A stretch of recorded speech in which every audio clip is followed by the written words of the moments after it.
Shalom, selamat pagi saudara-saudariku yang dikasihi Yesus Kristus Sang Putra Allah. Kita bertemu lagi dalam Renungan Pagi yang dibawakan oleh Pendeta Trison Ginting dengan tema khas Bersama Allah di Waktu Fajar. Semoga firman Allah bersama Anda sepanjang hari. Selamat pagi saudara yang kekasih dalam nama Tuhan. Kita bersama kembali pada hari ini lewat Renungan Pagi kita Rabu 23 Februari 2022 dengan judul Penderitaan Kristus Membawa Kita Kepada Allah. Ayatnya di dalam 1 Petrus 3 ayat 18. Sebab juga Kristus telah mati sekali untuk segala dosa kita, Ia yang benar untuk orang-orang yang tidak benar, supaya Ia membawa kita kepada Allah. Ia yang telah dibunuh dalam keadaannya sebagai manusia, tetapi yang telah dibangkitkan menurut roh. Allah memberikan anaknya untuk hidup yang penuh penghinaan, penyangkalan diri, kemiskinan, kerja keras, celaan dan kematian akibat penyaliban yang menyiksa. Tetapi tidak ada malaikat yang membawa kabar sukacita. Sudah cukup, engkau tidak perlu mati putraku yang terkasih. Pasukan malaikat menunggu dengan sedih, berharap bahwa seperti dalam kasus Ishak, Allah pada saat terakhir akan mencegah kematiannya yang memalukan.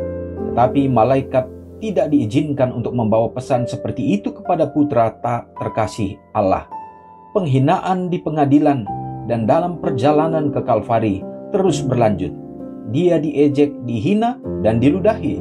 Dia menahan ejekan, celaan, dan cemoohan orang-orang yang membencinya sampai di atas kayu salib. Dia menundukkan kepala dan mati. Bisakah Allah memberi kita bukti yang lebih besar dari kasih-Nya selain dengan memberikan anaknya untuk melewati adegan penderitaan ini? Dan karena pemberian Allah kepada manusia adalah hadiah gratis, kasih-Nya tidak terbatas.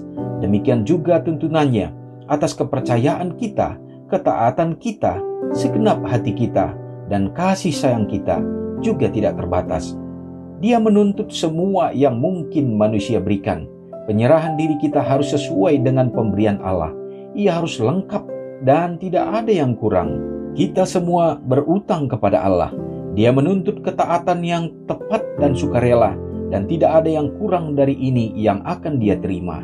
Kita sekarang memiliki kesempatan untuk mengamankan kasih dan kebaikan Allah. Tahun ini mungkin tahun terakhir dalam kehidupan beberapa orang yang membaca ini. Adakah di antara remaja yang membaca seruan ini yang akan memilih kesenangan dunia gantinya kedamaian yang Kristus berikan kepada pencari yang sungguh-sungguh dan pelaku kehendak-Nya? Saudara yang kekasih dalam nama Tuhan, poin-poin yang sangat indah untuk kita dapat aplikasikan dalam kehidupan kita lewat renungan kita ini. Biarlah kiranya kita memahami bagaimana kasih Allah yang begitu besar. Tidak ada yang lebih besar lagi kalau kita pun tanyakan, selain daripada bagaimana Dia sudah memberikan Yesus untuk menjadi korban tebusan bagi kita manusia yang hina ini, dan bahkan korban itu secara sukarela, gratis diberikan kepada kita. Tuntutannya hanyalah bagaimana penerimaan kita untuk mengikuti Dia. Tentu saudaraku, untuk menerima ini adalah merupakan satu karunia yang luar biasa. Mungkin banyak dari para malaikat yang menantikan pada saat perjalanan Yesus menuju ke kayu salib, supaya Allah dapat menghentikan sama seperti pada saat di zaman Abraham. Allah menggantikannya, memberikan korban untuk menggantikan anak tunggal Abraham, Ishak. Tetapi Yesus tidak dihentikan. Dia menderita dan menerima celaan, cemoohan, dan dipermalukan di atas kayu salib. Tetapi justru itu untuk menjadi keselamatan bagi kita. Semoga kita dikuatkan di dalamnya dan kita sepenuhnya menerima kematian Kristus. Mari kita sama-sama berdoa. Maha besar Allah Bapa yang bertahta dalam kerajaan surga, terpujilah Engkau ya Tuhan. Kami bersyukur pada hari ini oleh karena kasih Tuhan yang luar biasa. Kembali kami didekatkan kepada kedatangan Tuhan yang tidak akan lama lagi. Kami menghadapi akan masa-masa di akhir zaman ini yang begitu banyak tantangan. Tetapi firman-Mu menjadi kekuatan bagi kami ya Bapa, memandang dan melihat dan bahkan merasakan bagaimana kasih Tuhan yang luar biasa. kematian Kristus adalah pengorbanan yang terbesar yang Tuhan berikan bagi kami. Terima kasih ya Tuhan. Dan biarlah dengan karunia yang gratis untuk kami dapatkan, biarlah kami dapat menyerahkan kehidupan kami dan menerimanya, dan kami akan mengikuti apa yang Tuhan katakan ya Bapa. Semua adalah untuk keselamatan kami. Bapa, terima kasih.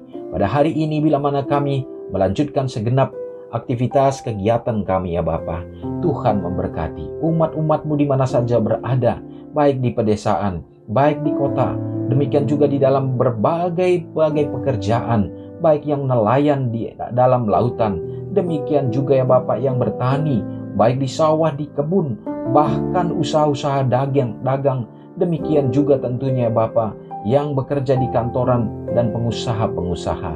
Tuhan, semua adalah merupakan karunia-Mu untuk menjadi berkat bagi umat-umat-Mu. Biarlah kiranya Bapa, kasih-Mu selalu menjadi bahagian mereka, terutama di masa-masa pandemi ini.